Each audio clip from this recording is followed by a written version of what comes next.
Welcome to the world of mathematics. आज जो हम टॉपिक डिस्कस करेंगे वो ये है कि जो मैट्रिसेस हम पढ़ते हैं मैथमेटिक्स में, वो मैट्रिसेस जो है मैथमेटिक्स में कैसे डिस्कवर्ड हुए या इन्वेंट हुए। ठीक है, कुछ बुक्स में वर्ड डिस्कवर्ड इस्तेमाल किया गया है और कुछ बुक्स में वर्ड इन्वेंट इस्तेमाल किया गया है। ठीक है, मैट्रिसेस जो है उनका जो है वजूद में आना वो सिस्टम ऑफ लीनियर इक्वेशन को सोल्व करने की वजह से हुआ। सिस्टम ऑफ लीनियर इक्वेशन क्या होता है? जब हमारे पास एक से ज्यादा लीनियर इक्वेशन आ जाती हैं और उसमें एक से ज्यादा जब आपके पास वेरिएबल होते हैं तो उसको सिस्टम ऑफ लीनियर इक्वेशन कहते हैं। ये सिस्टम ऑफ लीनियर इक्वेशन शुरू से लेकर बहुत ही ज्यादा इंपॉर्टेंट था। ठीक है, उस जमाने में भी बहुत ज्यादा इंपॉर्टेंट था, अब भी इंपॉर्टेंट है। जैसे अर्ली सिविलाइजेशन में कुछ प्रॉब्लम होते थे जहां से system of linear equation arise होते थे, यानी उनका जो मैथमेटिकली मॉडल बनता था उन प्रॉब्लम के सॉल्यूशन बनाने के लिए वो सिस्टम ऑफ लीनियर इक्वेशन होता था।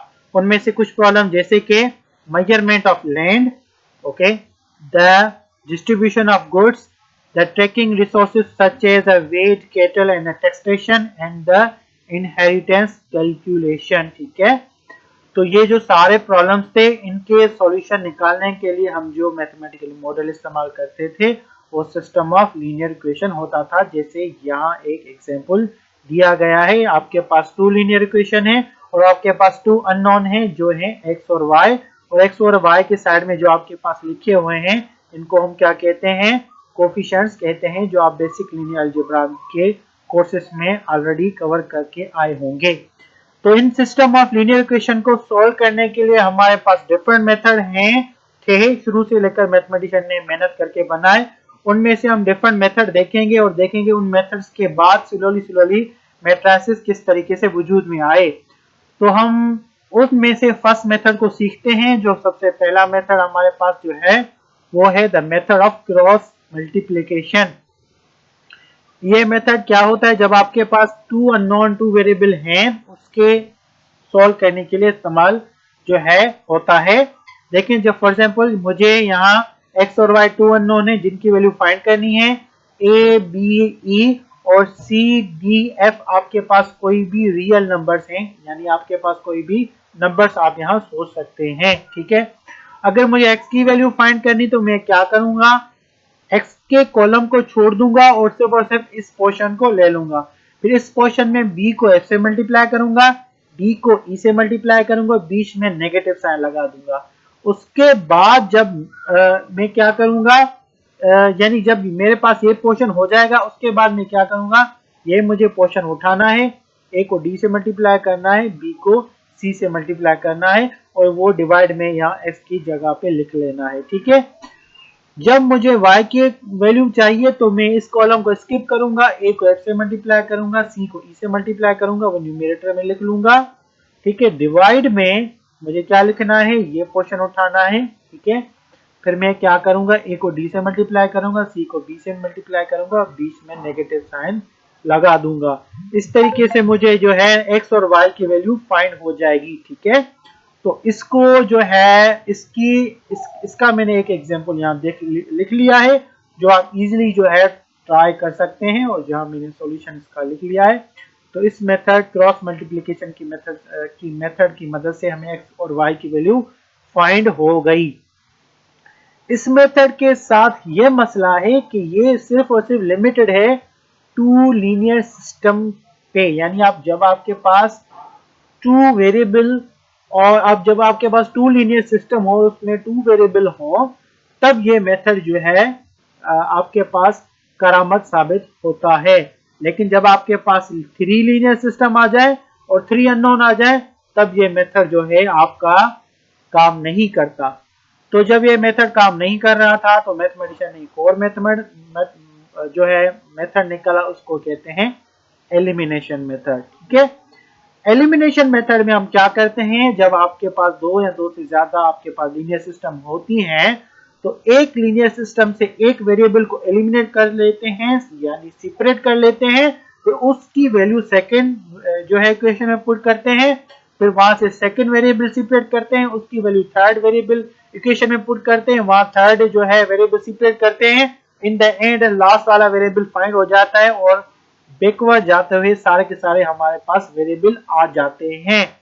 जहां उसको समझने के लिए हम यहाँ एक एग्जांपल ये ले रहे हैं। यहाँ मैं क्या करूंगा, फर्स्ट इक्वेशन में x को एलिमिनेट करूंगा, फिर जो x की वैल्यू आएगी वहां मैं वो वैल्यू में सेकंड इक्वेशन में पुट कर दूंगा। तो यहाँ मैंने यही लिखा है, eliminate x from the equation number 1 and put into the equation number 2। ठीक है, तो यहाँ फर्स्ट इक्वेशन से मैंने x को एलिमिनेट किया, सेपरेट किया और x की वैल्यू उठा के मैंने यहाँ सेकंड इक्वेशन में पुट कर दी। उसके बाद जब मैंने सिंप्लीफिकेशन की तो मेरे पास y की वैल्यू आ गई, दैट इज 2। जब मेरे पास y की वैल्यू आ गई, अब मेरी मर्जी है चाहे मैं इक्वेशन नंबर 1 में पुट करूं चाहे मैं इक्वेशन नंबर 2 में पुट करूं। ठीक है, तो मैंने किसी भी एक में आप पुट करें, आपके पास x की वैल्यू आ जाएगी।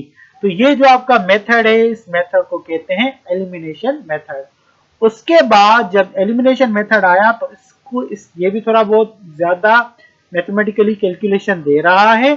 इससे ज्यादा एक और इजी मेथड मैथमेटिशियन ने निकाला, वो क्या था, जिसको हम कंपैरिजन मेथड कहते हैं।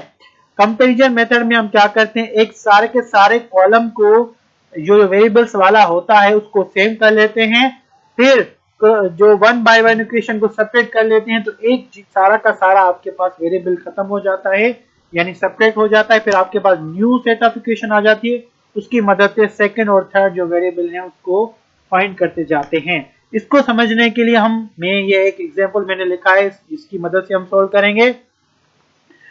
यहां मैं क्या करूंगा, ये जो हमारे पास दो जो आपके पास x और y हैं, तो मुझे जो या तो x के जो है वेरिएबल सेम बनाने हैं, कोफिशिएंट्स सेम बनाने हैं, या तो y के कोफिशिएंट्स मुझे सेम बनाने हैं।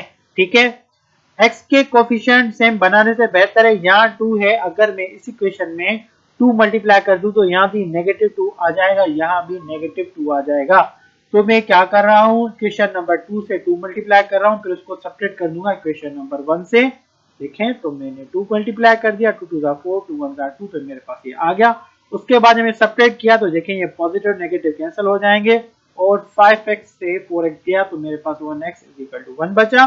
तो इस तरीके से x की वैल्यू जब मुझे मिल गई तो मैं यहाँ x की वैल्यू कहाँ पुट कर सकता हूँ, मैं x की जो वैल्यू है वो फर्स्ट इक्वेशन में पुट करूं या चाहे इक्वेशन नंबर सेकंड में पुट करूं, तो मेरे पास जो है y की वैल्यू इस तरीके से आ जाएगी। सही है, तो ये जो हमारा मेथड है, इस मेथड को क्या कहते हैं, इस मेथड को हम कहते हैं कंपैरिजन मेथड। ठीक है, तो ये मेथड यूज करते हुए हम 2 से ज्यादा भी लीनियर इक्वेशन सॉल्व कर सकते हैं, लेकिन मैथमेटिशियन ऑलवेज जो है इजी मेथड फाइंड करने की सर्च में होते हैं। उसके बाद एक जो मेथड आता है, उस मेथड को क्या कहते हैं देखते हैं अभी जी। उसके बाद जो मेथड आया है उसको सर क्रैमर्स, जो है एक मेथड सर क्रैमर्स ने निकाला था, और उन्होंने जो है इसी जो आपके पास क्रॉस मल्टीप्ली, यानी आपके पास जो मेथड है फर्स्ट वाला मेथड, जिसका क्या नाम है, the method of cross multiplication, इन्होंने the method of cross multiplication का आइडिया को यूटिलाइज किया, और उन्होंने मैथमेटिक्स की दुनिया में एक न्यू टर्म इंट्रोड्यूस किया जिसको हम मैट्रिसेस में डिटरमिनेंट कहते हैं। ये जो आपके पास मेथड है जिसमें हम क्या करते हैं कि x की वैल्यू निकालने के लिए हम ये फर्स्ट ऑफ ऑल ये पोर्शन लेते हैं। ठीक है, तो उन्होंने यही पोर्शन लिया, उसको इस फैंसी नोटेशन में लिखा, फिर हम क्या करते हैं ये डिनोमिनेटर में लिखते हैं, तो इन्होंने यही मेथड दिया लेकिन फैंसी नोटेशन में लिखा। लेकिन उन्होंने सिर्फ ये 2 रोज और 2 कॉलम वाला यानी 2 लीनियर सिस्टम सिर्फ सॉल्व नहीं किया, उन्होंने इस मेथड को एक्सपेंड किया, और ये जो आपके पास डिटरमिनेंट है उसकी बहुत ही ज्यादा प्रॉपर्टीज इन्होंने बताई, और उसकी मदद से उन्होंने 2, 3, 4, 5 तक के लीनियर सिस्टम को सोल्व करने के लिए हमें मेथड्स बताए हैं। ठीक है, तो ये जो मेथड है वो इसको मेथड्स को हम कहते हैं क्रैमर्स मेथड या क्रैमर्स रूल। ठीक है, जिसकी मदद से हम लीनियर सिस्टम सॉल्व करते हैं। ठीक है, तो यहां तक हमारी जर्नी ये थी कि हमने डिफरेंट मेथड पढ़े सिस्टम ऑफ लीनियर इक्वेशन को सॉल्व करने के लिए, और हम यहां तक पहुंचे हैं कि हमारे पास सर क्रैमर्स ने डिटरमिनेंट इंट्रोड्यूस कर लिए हैं, और डिटरमिनेंट की बहुत सारी प्रॉपर्टीज जो है इंट्रोड्यूस कर ली है। ज्यादा जो है हम फिर नेक्स्ट वीडियो में डिस्कशन कर लेंगे।